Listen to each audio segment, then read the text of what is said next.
नमस्कार और प्रणिपात।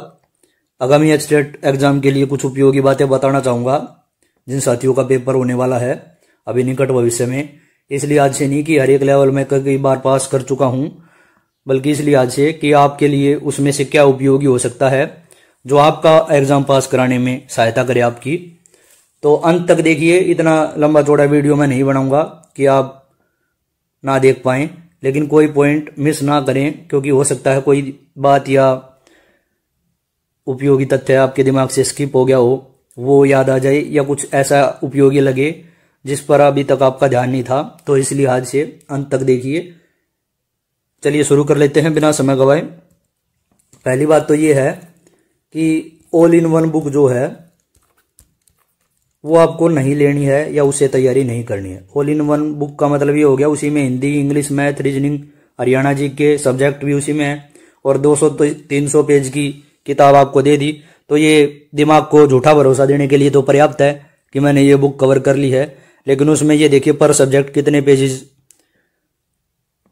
आए होंगे या कितने पेजेस को वो कवर कर पाई होगी। एक सब्जेक्ट के जिम्मे कितने पेज आए हैं और उन पेजेस से अगर यदि आपका एग्जाम निकल रहा है तो अच्छी बात है, उसी को पढ़िए फिर।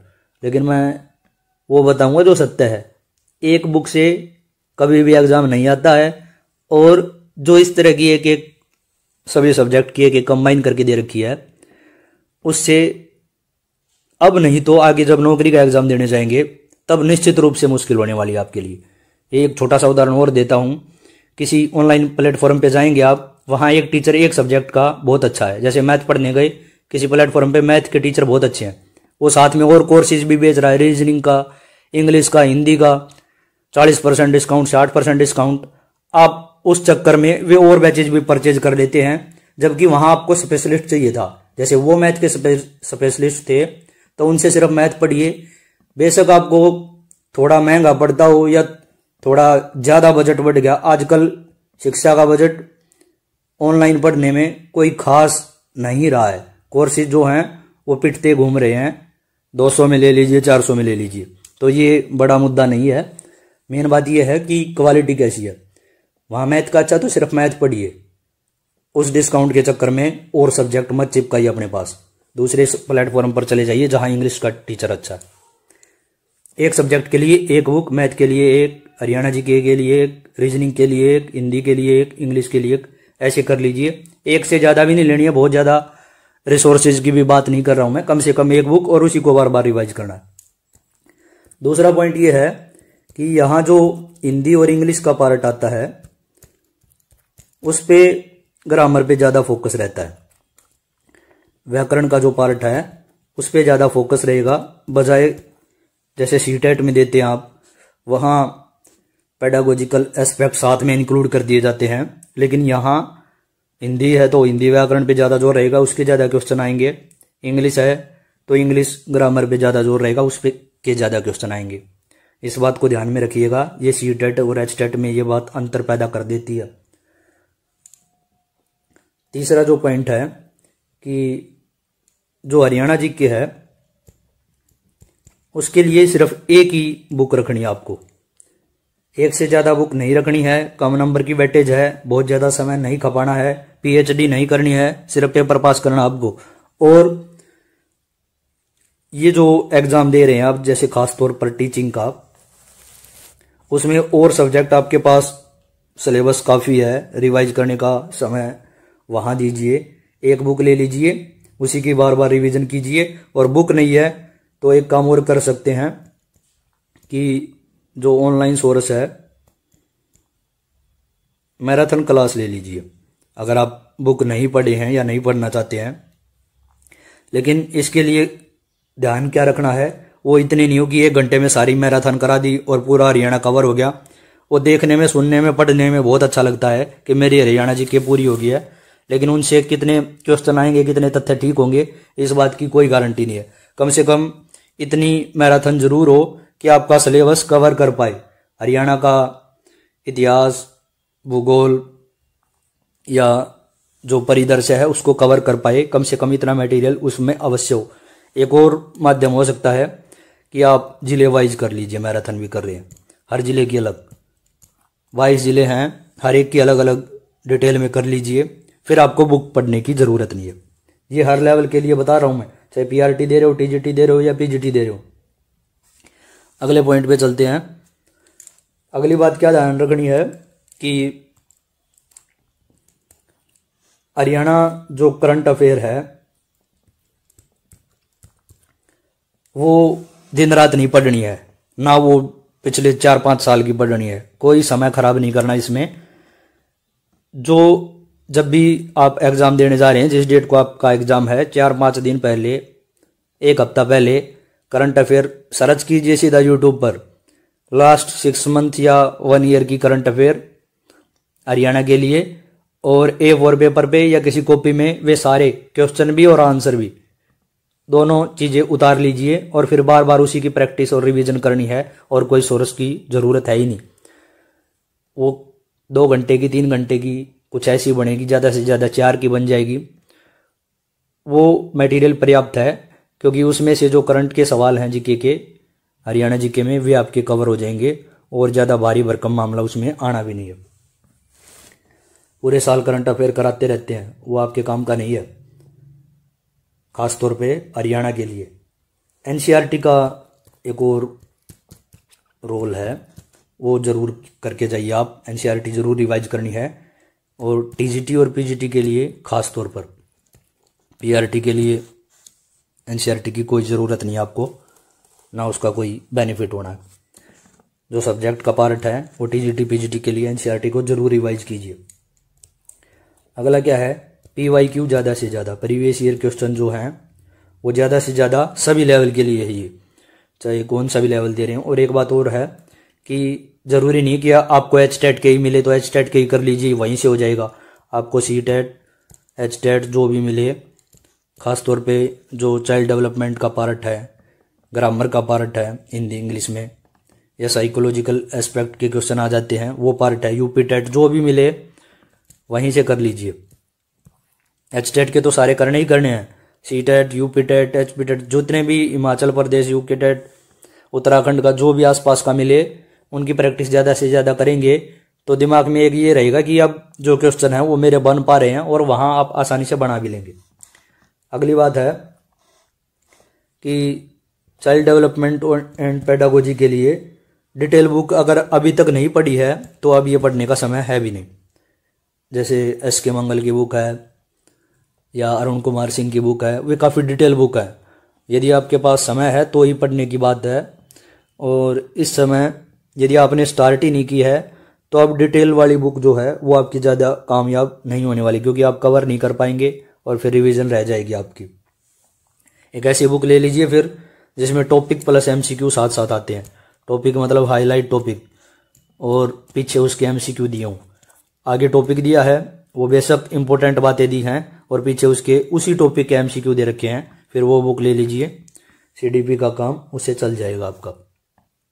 और जिनकी तैयारी बहुत अच्छी हो चुकी है वो अब डिटेल में नहीं पढ़ेंगे, वो सिर्फ प्रैक्टिस सेट लगाएंगे, चाहे वो हरियाणा का मिले, CTET का मिले, UPTET का मिले।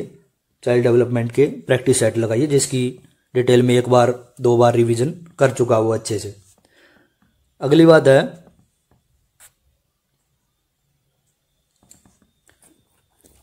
कि मैथ पर ज़्यादा से ज़्यादा फोकस करना पड़ेगा, न्यूमेरिकल एबिलिटी पर। कारण ये है कि CTET में जो आपका क्वेश्चन आते हैं मैथ के, वो थोड़ा लेवल अलग होता है। उसमें साथ में पेडागोजी, साइकोलॉजी के पार्ट क्वेश्चन ऐड करके पूछे जाते हैं। यहाँ जो फोकस रहता है वो डायरेक्ट क्वेश्चन पर रहेगा, वहाँ फैक्ट पर, यहाँ फैक्ट पर ज़्यादा जोर रहेगा HTET में। CTET में कंसेप्ट पर ज़्यादा रहता है। मैथ के जो क्वेश्चन आएंगे, ज़्यादातर क्वेश्चन डायरेक्ट आएंगे, तो बेसिक मैथ आपका कम से कम रिवीजन होनी चाहिए। अगला पॉइंट है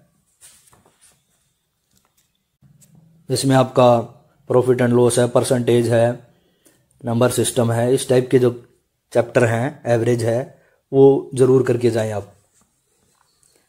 अगले पॉइंट में है कि लास्ट तक भी जब एग्ज़ाम की डेट बिल्कुल नज़दीक आ जाएगी तो कई छात्र ऐसे, उनको ये लगता रहेगा कि तैयारी नहीं है, कम है, इस बार का पेपर दें या नहीं दे। तो एक बात बता दूं आपको, लास्ट तक भी ये बात रहेगी आपके मन में चाहे आप कितनी भी तैयारी कर लें कि और तैयारी कर लें और हो जाती तो अच्छा रहता। इस बात को सोच सोच के दिमाग खराब नहीं करना है और तैयारी भी नहीं छोड़नी है। आपकी ठीक ठाक तैयारी की है तो पास हो जाएगा, कोई ज़्यादा दिक्कत नहीं होने वाली है। तो ये बात बेशक दिमाग से निकाल दे कि मेरी तैयारी कम है, पेपर ज़रूर देना आपको। एनसीईआरटी नहीं पढ़ी है, स्टार्ट ही नहीं किया है, तो उसको अब रहने दीजिए क्योंकि बहुत ज़्यादा मटेरियल हो जाएगा। इससे अच्छा क्या कीजिए, इसकी मैराथन क्लास ले लीजिए, फिर यूट्यूब पे सर्च कर लीजिए या कोई ऐसी बुक जो सिर्फ एनसीईआरटी के एमसीक्यू टाइप है, नीचे उसके आंसर दिए गए हैं। जैसे घटना चक्कर की बुक आती है, यूथ पब्लिकेशन की बुक आती है, इस टाइप की जो बुक है या तो वो पढ़ लीजिए या यूट्यूब पे एनसीईआरटी मैराथन क्लास वाइज कर लीजिए, 6वीं की, 7वीं की, 8वीं की, जो टीजीटी दे रहे हैं उनके लिए बता रहा हूँ। NCERT PYQ previous year question को जो कवर करती है वो बुक ले लीजिए और आपका काम लगभग हो जाएगा, क्योंकि वे क्वेश्चन रिपीट होंगे जो किसी न किसी एग्जाम में आ चुके हैं। ये उनके लिए है जिन्होंने शुरू ही नहीं किया। अगला पॉइंट है, यदि सीडीपी में जैसे कुछ क्वेश्चन ऐसे हैं उनको बार बार भूल रहे हैं कि ये परीक्षण किसने किया था, कौन से ईयर में हुआ था, इसमें क्या क्या बातें शामिल है, तो उनको एक पेज पर A4 पेपर या कॉपी में नोट कर लीजिए, वन लाइनर फॉर्म में, ताकि 1-2 दिन रह जाए या जब एग्जाम देने जाएं उसे जस्ट पहले आप थोड़ा रिवाइज कर सकें कि किसने ये थ्योरी दी थी और किस डेट में दी थी और इसने किस चीज़ पर परीक्षण किया था। ये बातें भूल रहे हैं तो एक A4 पेपर पे नोट कर लीजिए, लास्ट में काम आएंगे आपके। इसी में एक बात और बता देता हूँ, 11वीं 12वीं की जो एनसीईआरटी है साइकोलॉजी की, टाइम है तो ही रिवीजन करें, नहीं है तो छोड़ दें। टाइम है तो ही रिवीजन करें, नहीं तो छोड़ दें, क्योंकि फिर पीवाईक्यू करें आप। प्रैक्टिस सीरीज की कोई बुक ले आए सीडीपी की जिसमें प्रीवियस ईयर क्वेश्चन है, वहाँ से कुछ फैक्ट ज़्यादातर आपके इस पॉइंट ऑफ व्यू से कि आप एचटेट दे रहे हैं वो कवर हो जाएंगे, क्योंकि ये पढ़ने में टाइम लगने वाला है। और अगर टाइम नहीं है या कुछ भी रिवाइज नहीं है तो फिर इनको नहीं पढ़ेंगे आप। 11वीं 12वीं की एनसीईआरटी साइकोलॉजी की, मनोविज्ञान वाली। अगला देखें, एनईपी जरूर पढ़ के जाएं आप, और साथ में एनसीएफ न्यू एजुकेशन पॉलिसी 2020 वाली, वहां से क्वेश्चन बनने की चाहे बेशक 2-3 क्वेश्चन आए, लेकिन आपको जब ये अंदाजा हो जाता है कि ये टॉपिक इंपॉर्टेंट है और वहां से क्वेश्चन आ गया और आप पढ़ के नहीं गए थे, तो फिर पश्चाताप की सीमा मत पूछिए क्या रहेगी। अगला है, जब आप क्वेश्चन पेपर अटेम्प्ट कर रहे हैं और पहली बार में आपने सी, जैसे आपको लग रहा था कि सी ठीक है, टिक कर दिया, फिर दोबारा जब आए कि जो जो क्वेश्चन बचे उन पर देख लेते हैं और फिर आपको लग रहा है नहीं बी भी ठीक है, सी के बाद अब बी पे जम गया आप, बेशक आपने गोला नहीं भरा था वो एमआर सीट में, अब बी पे टिक कर लिया तो सोच रहे क्यों ना बी को डायरेक्ट कर दिया जाए। तो यहाँ ज़्यादातर केसेज में क्या होगा कि सी की ही ठीक पाने की संभावना ज़्यादा है। तो मेरी आपको सलाह रहेगी, जब तक 100% आप ये ना कन्फर्म हो जाएं कि हाँ बी ही है और याद आ गया हो शायद आपको कि बी ही था, तो बेशक चेंज कर ले, नहीं तो जो पहली बार में लगा दिया उस बात की संभावना ज़्यादा होती है कि वो ठीक होगा। मेरे साथ तो ये कई बार हो चुका था, इसीलिए आपको ये पॉइंट बता रहा था। पेपर जब अटेम्प्ट कर रहे हैं तो कोई जो पार्ट है वो छोड़ना नहीं है आपको। छोड़ने का मतलब ये है 150 सवाल हैं तो पूरे से निकल जाए। 2-4 क्वेश्चन भी अगर आपके छूट गए तो बहुत बार देखा है 89 नंबर रह गए, 88 नंबर रह गए, तो फिर दिक्कत हो जाती है और बाद में पता लगता है कि ये जो बच गए थे ये सबसे आसान क्वेश्चन थे पेपर के। ये बात इसलिए आज से बता रहा हूँ क्योंकि जैसे कोई टॉपर बच्चा है वो ये गलतियाँ नहीं बताएगा, क्योंकि उसका जो आभा बनी हुई है उसको फिर ये लगेगा कि इतना मेरा अच्छा नाम हो चुका है और मैं ये छोटी छोटी गलती बता रहा हूँ तो इज्जत पे कुछ फ़र्क आ जाएगा। मेरी पे आता है तो आता रहे, लेकिन ये वो गलतियाँ हैं जो मैंने भी की हैं और एस्पिरेंट जो हैं वो करते हैं। 2-4 क्वेश्चन अगर आपके छूट रहे हैं तो मैं ये मानता हूँ जिसमें नेगेटिव मार्किंग नहीं है उस एग्जाम में भी आपके छूट रहे हैं तो काफ़ी खराब बात है। पूरे पेपर से निकल जाइए, पेपर को पूरा अटेम्प्ट करना है, सीधी सी बात यह है। गलतियों को नोट करते रहें जब आप तैयारी करें। जैसे अभी आप तैयारी करें, कुछ गलती जो बार बार हो रही हैं एक जगह एक पेज पर नोट कर लीजिए और जब पेपर देने जाएं उससे 1-2 दिन पहले उन गलतियों पर नज़र मार ले कि आपने क्या क्या गलतियां बार बार की थी, वन लाइनर फॉर्म में या किसी फॉर्मेट में जो आपको याद हो जाए वो अच्छे से कर लें आप। अगला देखें, अब एक टॉपिक यदि अच्छे से पढ़ लिया है आपने कहीं से, किसी बुक से, किसी टीचर से, तो अब उसको दूसरे से नहीं, अलग अलग टीचर या अलग अलग बुक से नहीं पढ़ना। अब उसको एक चीज़ अच्छे से पढ़ ली, जैसे किसी सोर्स से आपने न्यू एजुकेशन पॉलिसी पढ़ ली है या पियाजे के, कोलबर्ग के जो सिद्धांत वे आपने कर लिए हैं, तो अब दूसरे टीचर से, दूसरे सोर्स पे नहीं जाना है। वो बातें वही हैं, ABCD जो कश्मीर में है वहीं कन्याकुमारी में है, कुछ बदल नहीं जाएगा। घुमा फिरा के दिमाग का बर्डन बढ़ा लेंगे। एक टॉपिक कर लिया है जहां से, बस अब उसकी प्रैक्टिस करनी है, रिवीजन करनी है, दोबारा उसको नहीं पढ़ना है, चाहे कितना भी अच्छा टीचर हो। अगला है, कोई दूसरा एग्जाम के लिए आप मैथ, रीजनिंग, GK ये चीज़ें आप कहीं से पढ़ रहे थे, या इंग्लिश पढ़ रहे थे, आप हिंदी पढ़ रहे थे किसी दूसरे एग्जाम के लिए। दूसरे एग्जाम का मतलब है आप SSC के लिए पढ़ रहे थे, आप बैंक के लिए पढ़ रहे थे, आप रेलवे के लिए पढ़ रहे थे, किसी भी एग्जाम की तैयारी कर रहे थे और ये टॉपिक वहां से आपने बहुत अच्छे से कर रखे हैं, तो HTET के लिए कोई सेपरेट बैच लेने की, किताब लेने की अब आपको कोई ज़रूरत नहीं है। ये मान के चलिए आप कुछ पहले से ही एडवांटेज में है। ये ना करिए कि मैथ का मैं दोबारा से कोई बैच ले लेता हूं जो स्पेसिफिक HTET पढ़ा रहा, वो आर्यभट्ट नहीं बनाएगा आपको। जितना आप बहुत अच्छे से कर चुके हैं, जैसे इस एग्जाम के लिए किया था, तो वो पर्याप्त है। इंग्लिश पढ़ी थी, SSC के लिए बहुत डीपली पढ़ रखी है, तो काम आसानी से चल जाएगा। अब किसी सोर्स की ओर जो स्पेसिफिक HTET करा रहा, ये HTET पास करा दे 2 दिन में, वहां नहीं भागना है, वो पूरा टाइम खराब करने की बात है। अगले पॉइंट पे आ जाइए। अगला ये है कि PDF से नहीं पढ़ना है। PDF जो कलेक्टर बन चुके हैं आप, वो नहीं पढ़ना है। प्रिंट निकाल लो इसके, अगर कोई बहुत अच्छी बुक या PDF लग रही है तो उसके प्रिंट निकाल लो, तब पढ़ना है। जल्दी भी हो जाएगी, लंबे समय तक याद भी रहेगा, टिक मार्क भी कर पाएंगे और रिवीजन भी कर पाएंगे। PDF से नहीं पढ़ना, साफ बात है। अब नया सोर्स नहीं पकड़ना है।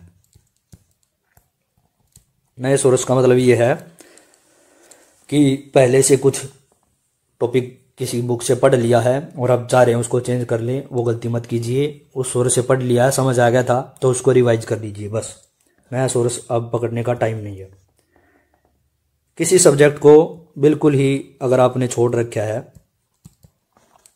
कि आप चाह रहे हैं कि अब तो ये नहीं होगा या मेरे से ये नहीं होता, किसी का जैसे मैथ में वो वीक है तो छोड़ देता, मैथ को बिल्कुल छोड़ दे, ये गलती नहीं करनी है। किसी की हिंदी कमज़ोर है, किसी की इंग्लिश कमज़ोर है, वो उसको बिल्कुल छोड़ दे रहा है, तो ये गलती भारी पड़ सकती है।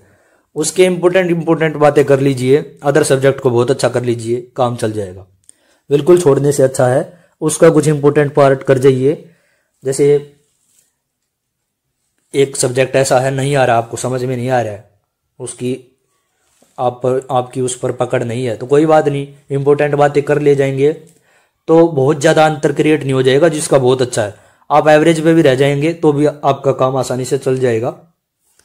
तो इंपॉर्टेंट बातें उसकी जरूर कर लीजिए। अगला है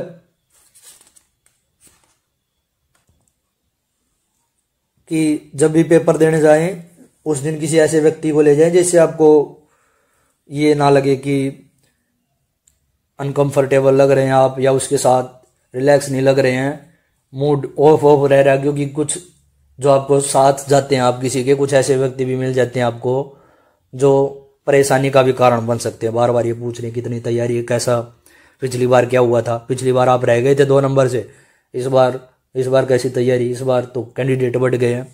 ऐसे व्यक्ति को के साथ ना जाए तो अच्छा रहेगा। ऐसे व्यक्ति को ले जाइए कि जिसके साथ रहने से या जो आपके साथ जा रहा है, ये आपको कम से कम ये लगे हाँ इस तरफ से कोई टेंशन नहीं है। ये बात ज़रूर ध्यान में रखें आप। ऐसे व्यक्ति के साथ जाएंगे जो टेंशन बढ़ा रहा है तो पेपर में फिर खराब होने की संभावना हो जाएगी। दिमाग को आराम दे, ऐसे व्यक्ति को साथ ले जाइए। अगला है कि फ़ोन को थोड़ा अवॉइड करें। अवॉइड करने का ये मतलब है ये बिल्कुल दूर नहीं रख देना है। हिमालय पे नहीं चले जाएंगे आप, नहीं लत छूट रही है तो मैं बता देता हूँ, इतनी दूर रख दीजिए पढ़ते समय, तो जेब में रखना ही नहीं है, पास में नहीं रखना है, इतनी दूर रख दीजिए पढ़ते समय कि आपको दिखाई ना दे, वो आसपास भी नहीं रखा हो।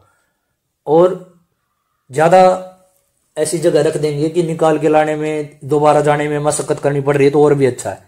2-4 बार उठ के जाएंगे, मैसेज तो नहीं आया किसी का, कॉल तो नहीं आया, अरे भाई वो अपना काम कर रहा है, पढ़ रहा है, और आप बेवकूफ़ों की तरह लगे हुए हैं।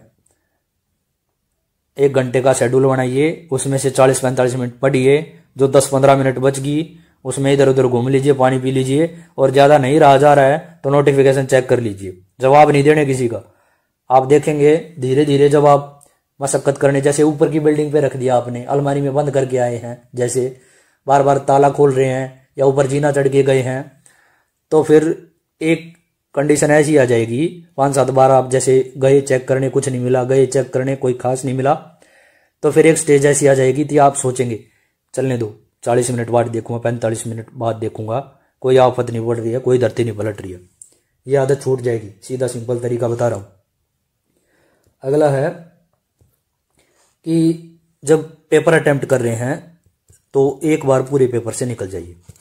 मतलब ये है 30 नंबर का ये पार्ट है, 30 का ये पार्ट है, 30 का ये पार्ट है, ऐसे हर एक पेपर पार्ट से निकल जाइए। वैसे कि इसमें से 15 बन रहे हैं, 10 बन रहे हैं, एक बार आ रहा है तो ठीक है, नहीं आ रहा तो आगे चलते जाइए, पूरे पेपर से निकल जाइए, और जो नहीं आ रहा है उस पर मार्क कर लीजिए, इसके गोले भर के जो आ रहे थे, फिर शुरू से आइए, जिस पे मार्क किया था उस पर दोबारा सोचिए, अगर बन गया है तो इस बार जो गोले फिल कर रहे हैं वो मार के अब साथ साथ कर दीजिए। दूसरी बार जब आए और उस पर सोच विचार कर लिया और वो बन गया तो साथ साथ बी है तो बी फिल कर दें। इस बार नहीं करना कि पूरे पेपर से अब नहीं निकलना है, एक बार पूरे पेपर से निकले, नहीं आया मार्क कर लिया, डार्क कर लिया, अब दूसरी बार आए, सोचा विचारा, बन गया तो डायरेक्ट गोला भर दें। अब ये नहीं करना कि इसका भी टिक मार्क कर रहा हूं फिर पूरे पेपर से निकल रहा हूं, इसमें टाइम लग जाएगा, पेपर छूटने की संभावना बढ़ जाएगी। अगला पॉइंट है कुर्सी टेबल पे ही पढ़ें, आलस्य कम आएगा, और बेड पे लेट के किताब को ऊपर रख के इस तरीके से ना पढ़ें, वो जो आउटपुट है आपका वो कम आएगा, समय ज़्यादा लग जाएगा, कुछ दिमाग में जाएगा भी नहीं। अगला पॉइंट है कि टेस्ट पेपर जो लगाते हैं या टेस्ट सीरीज जो लगाते हैं वो तभी लगाएं जब आपकी तैयारी पूरी हो चुकी है, जितना रिवीजन करना था वो हो चुका है मिनिमम, तब टेस्ट सीरीज लगाइए। अदरवाइज रिवीजन पर पहले फोकस कीजिए, टेस्ट बाद में देख लीजिए। अगला पॉइंट है कि जो लोग वर्किंग है या जो नौकरी करते हैं या काम करते हैं, साथ साथ तैयारी कर रहे हैं, वो क्या करें, यात्रा कर रहे हैं या कहीं ऑफिस जा रहे हैं, तो अपने जो नोट्स हैं उनको थोड़ा शॉर्ट फॉर्म में कर लीजिए, किसी A4 पेपर पे लिख लीजिए इंपॉर्टेंट बातें जो अगले दिन रिवाइज करनी है, उसको पहले दिन लिख ले जाइए। जैसे 50 पॉइंट लिख के ले जाने हैं, 4 पेज लिख के ले जाने हैं, और आप यात्रा कर रहे हैं, बस में, मेट्रो में या किसी गाड़ी में जा रहे हैं, या फ्री टाइम है, लंच टाइम के बाद भी टाइम बच गया है, तो फिर उसको रिवाइज कर लीजिए। उससे क्या होगा कि दिन भर में जितना रिवाइज वहां करके आएंगे आप, वो एटलीस्ट आपका पक्का हो जाएगा। फिर ऐसे ही अगले दिन का शेड्यूल बनाइए, इंपॉर्टेंट बातें घर आके छोटे फॉर्म में, नोट्स के फॉर्म में लिख लीजिए, अगले दिन उनको फिर रिवाइज कर लीजिए। खासतौर पे वे जिनका शेड्यूल जो है नौकरी का या ड्यूटी का है वो बड़ा है, वो इस तरीके को अपनाएं। अगला पॉइंट है कि जैसे एक से ज्यादा लेवल के पेपर आपने भर रखे हैं, लेवल 1 भी भर दिया, लेवल 2 भी, लेवल 3 भी, तो ये नहीं सोचना है कि मेरी लेवल 3 की कम तैयारी है तो मैं इसको छोड़ देता हूं, केवल लेवल 1 और 2 दे देता हूं। फीस तो जा चुकी है, एग्जाम भी उसी सेंटर पे मिलेगा, डे आगे पीछे मिलेगा, एक दिन उसका है और अगले दिन फिर 2 लेवल का मिल जाएगा। तो ये नहीं करना है कि मैं तो सिर्फ इन दोनों पे पूरा फोकस करूंगा, इसको छोड़ देता हूं, तीसरे को छोड़ देता हूं। आप ऐसा कीजिए, तीनों दीजिए, क्योंकि कुछ कॉमन पार्ट है, कॉमन पार्ट को तीनों में काम आना है, और कोई पोर्शन वीक रह भी गया है तो वो कवर अप कर लेगा। ये मान के चलिए आप 3 लेवल का भर रखा है तो 3 का दीजिए, 2 का भर रखा है तो 2 का जरूर दीजिए, ये 100% सलाह रहेगी मेरी आपको। आगे है, इनमें से जब तैयारी कर रहे हैं और जो कॉमन पार्ट है, जैसे हरियाणा जी के यहाँ भी इंग्लिश, हिंदी, साइकोलॉजी, पेडागोजी, यहाँ भी यहाँ भी यहाँ भी।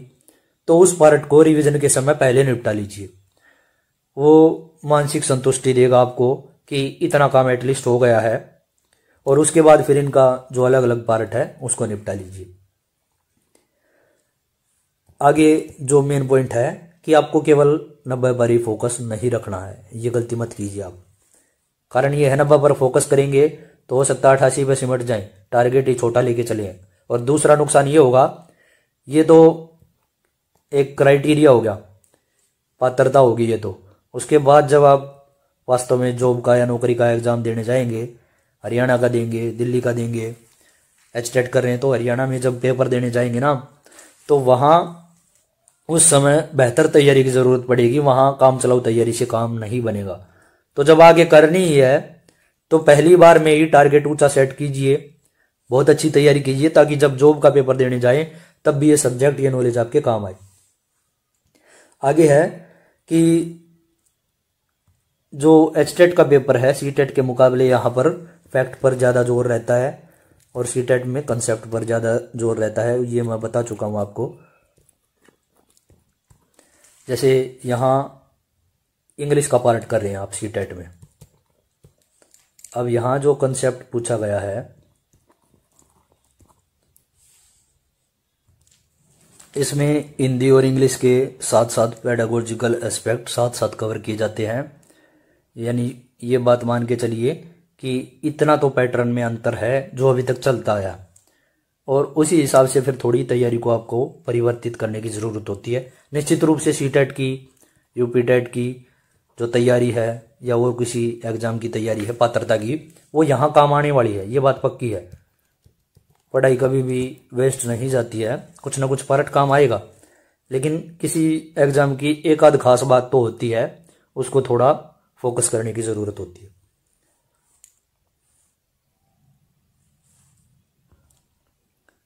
अगला है कि जो पीआरटी का लेवल देने वाले हैं, लेवल 1 देने वाले हैं, जेबीटी या पीआरटी वाले, वो ईवीएस का जो पार्ट है उनका, उसमें वो एनसीईआरटी की साइंस जरूर पढ़ के जाएं।